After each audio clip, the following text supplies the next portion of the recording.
যদি কারো হাতে সাহস না থাকে বা ভয় পান তাহলে এইভাবে বাঁধি দিয়ে প্রত্যেকেরই রান্না যায় বাঁধি থাকে।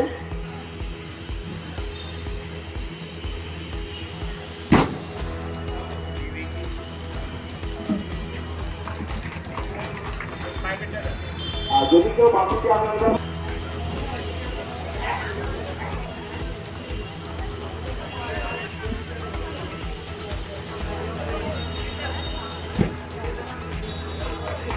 আমরা তো আগুন লেগে যাবে, এই যে পাঁচটা মানে ঠান্ডা হয়ে যাচ্ছে বিশেষ করে এই ভেঙে পারলে আগুনটা নিয়ে যাবো। এবার আমরা আগুনটা নিয়ে যাবো। আজকে বড়টা এখানে শেষ হলো। উপস্থিত সুধীমণ্ডলী, আসসালামু আলাইকুম। আমরা এই মাত্র একটি চমৎকার মহড়া দেখলাম। আমরা জানি যে প্রতিরোধ হচ্ছে প্রতিকার। তো আগুনের বিষয়ে এখন শুক্রান্তি চলছে।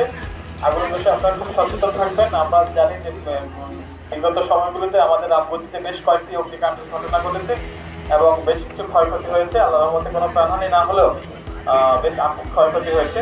তো আমরা সবাই সচেতন থাকবো এবং আগুনের ব্যবহার আমরা খুব সাবধানের সাথে করব এবং আমরা আশা করি মহড়ার মাধ্যমে আপনারা দেখেছেন কীভাবে সিলিন্ডারের আগুনগুলোকে নিভানো যায় এবং আগুন নিভানোর বিভিন্ন পদ্ধতি দেখানো হয়েছে। আমরা সবাই ফায়ার সার্ভিসের জন্য একটি ধন্যবাদ এবং হাততালি দিই। সবাই ভালো থাকবো এবং দুর্যোগের যে হিসেবে দুর্যোগ প্রশমনের জন্য প্রস্তুতি, এটার জন্য আমাদের সরকার অত্যন্ত তৎপর আছেন।